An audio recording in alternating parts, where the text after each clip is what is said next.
Dear students, so today let us discuss about the reciprocal lattice. So we have already discussed about the direct lattice, what we have seen with our eye or what we have seen with a microscope, that is the direct lattice. And we are getting information of the crystal lattice from the X-ray diffraction pattern, and this X-ray diffraction pattern obtained are not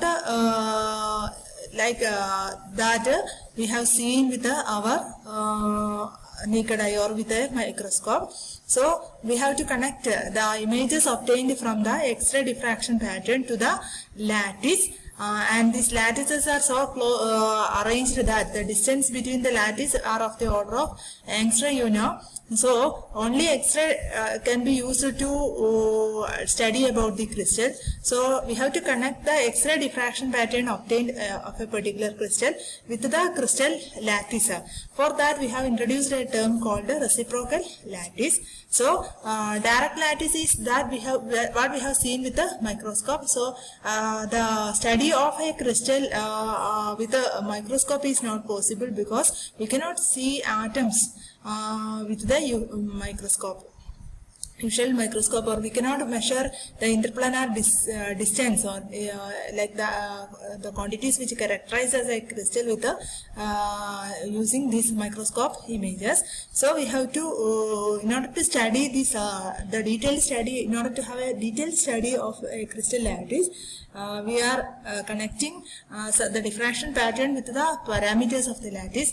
For we are introducing the reciprocal lattice here, and in X-ray diffraction pattern, this wave vector or wavelength is associated with the quantity that is X-ray, how this X-ray diffraction takes place, that is the crystal planes, these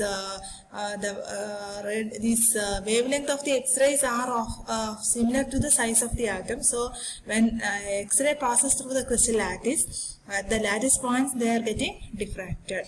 So the image which we have obtained from the X-ray diffraction, that is very much connected with the wave vector or wavelength and the wave vector of that particular crystal. So a mathematical quantity introduced for the concept of the study of the X-ray diffraction pattern. From that only we will obtain the exact study of the crystal lattices. Okay, then it is a what we are doing in to find out the reciprocal lattice is that we have different planes in a crystal, and a two-dimensional plane can be very well represented by its normal. So suppose we have a two-dimensional plane and we can represent it by a normal. Suppose we have another plane and that can be represented by another normal, and suppose we have to measure the inclination between that two planes, then the inclination will be similar to that of the normal to the planes. So a study of the plane is obtained by the normal to that plane. And what is the advantage of this representing this normal is that this normal is only in one dimension, but if the plane is in a two-dimensional body, the normal is a single line. And the direction of normal represents the orientation of plane. If the length assigned to each normal is proportional to the reciprocal of the interplanar spacing of the plane, the points at the end of the normals drawn from a common origin form a lattice, which is called the reciprocal lattice. So what we are doing in the reciprocal to find out the reciprocal lattice is that we are taking the different parallel planes of the parallel planes of the crystal. Then we are assuming,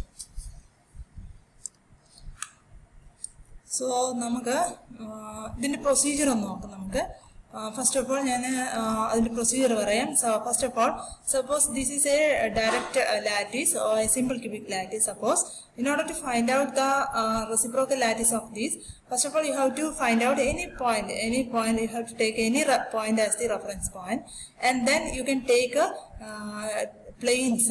So here you can take a plane here, that is a vertical plane, and a plane opposite to that. Two planes. From this point you can draw a normal to this plane. So these two planes you can draw normals, and suppose in order to represent these two planes, you can draw a single normal here. That is the normal to these two parallel planes. And suppose the distance between these two planes are d, then on this normal you can put a point where the distance from this reference point is 1 by d. So here you have to put a point here, that is reciprocal of the interplanar spacing. So we will get a point. Suppose the point is like this, and this representation is of this plane is HKL. Then this distance you can represent it as 1 by DHKL. Then in order to represent these two planes, these two planes are parallel, the top and bottom layer. There you can draw a perpendicular to this, and that perpendicular, again you have to take the interplanar spacing between this top and bottom layers. Then you have to put a point here where the distance is 1 by of this interplanar spacing. So similarly to all the parallel planes, from these points you can draw perpendiculars, and these points we are getting a lot of points here corresponding to each parallel plane, and you can complete these points, or the three-dimensional figure which constitute these points that constitute the reciprocal lattice. If you are dealing with a simple cubic crystal, then the reciprocal lattice of that simple cubic crystal you can easily see that is also a simple cubic one. So corresponding to each lattice we can find out a reciprocal lattice. So now we can come here, that is if the length assigned to each normal is proportional to the reciprocal of the interplanar spacing of the plane, the points at the end of the normals drawn from a common origin from a lattice, which is called the reciprocal lattice. Steps to find out RL from a common origin: draw a normal to the each crystal plane. Set the length of each plane equal to or 2 pi times the reciprocal of the interval. That is important. Here we have, in some crystallography texts you cannot find this 2 pi. So here we are taking this 2 pi times the reciprocal of the interplanar spacing, DHKL.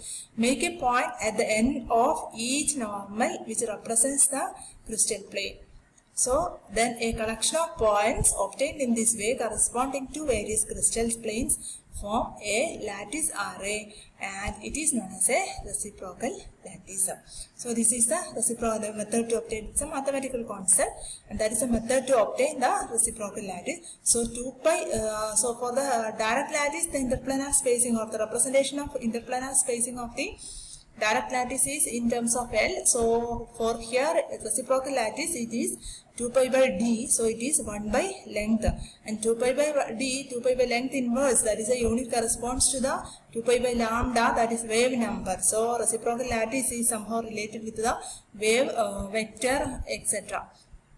In this, the direction from the origin preserves the orientation of the plane. So the direction of the normal from the origin indicates the direction of the plane of the actual crystal or the direct crystal, and the distance of the point from the origin preserves the interplanar spacing of the planes it represents, and the distance of the point from that common origin that corresponds to the interplanar spacing of the plane which we have considered to draw the normal. And this concept plays very important role in X-ray crystallography, lattice vibrations, etc., and was given by the great scientist Ewald, and the applications of this is given by J.D. Bernard.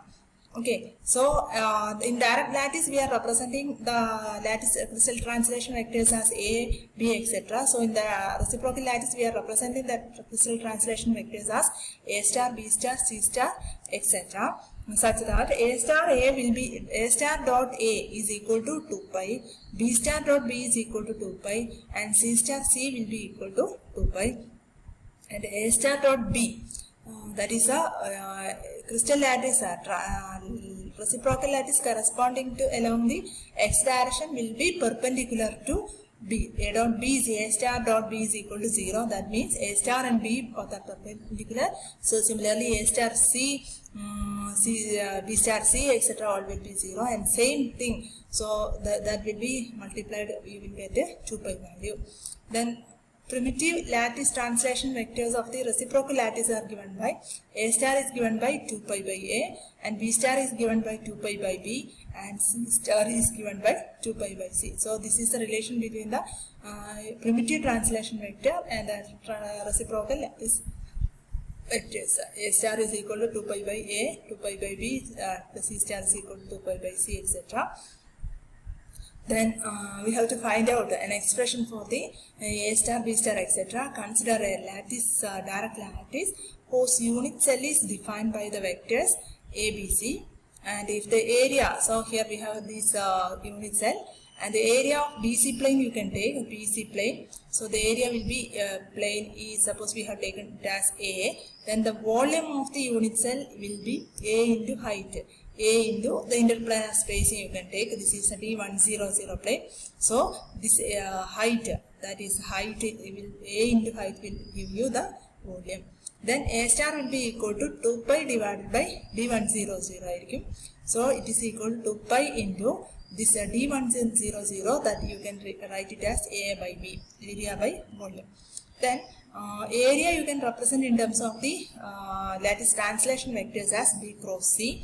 So volume will be equal to the box product A, B, C. So A dot B cross C. So you can substitute here. So our A star will be equal to 2 pi by D100, that is equal to 2 pi. A is equal to B cross C. So B cross C divided by A dot B cross C. So this is an important equation. A star is equal to this one.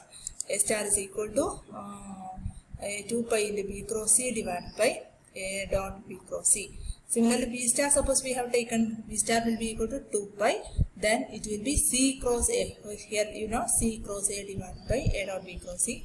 Then C star is equal to 2 pi divided by that distance D001. So that will be equal to 2 pi A cross B divided by A dot B cross C. So A star A, you can take the usual product, scalar product, 2 pi B cross C divided by A dot B cross C. B cross C dot A is again similar to A dot B cross C, so that will be 2 pi. Then A star dot B, suppose you have taken, so it will be B cross C dot P divided by A dot B cross C. So in box product, if two of them are similar, then the box product will be 0. That means that A star is perpendicular to B. Then a reciprocal lattice vector in general can be written as G. That will be equal to H into A star plus K into B star plus L into C star, we can write. Then it gives a vivid geometric interpretation of the diffraction condition. Diffraction condition we can easily explain on the basis of the reciprocal lattice. Now we have to see what are the reciprocal lattices to simple cubic crystal. So we have A1, AX in the simple cubic crystal, A2 is AY, and A3 is AZ. Now in Kittel we have, instead of taking A1 star, we have taken B1, B2, B3, etc. Instead of A, B, C, here we have taken B1, B2, B3, etc. So this will be 2 pi by A into X, then B2 will be equal to 2 pi by A into Y, then B3 is equal to 2 pi by A into Z. So the lattice constant in this case is 2 pi by A. So the volume will be 2 pi by A into the whole cube.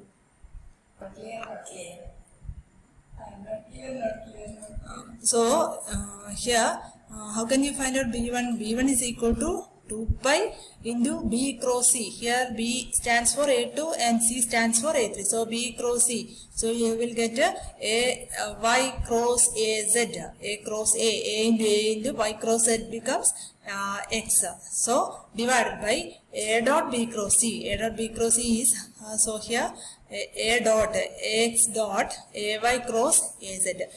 That is becomes A into A cube you will get.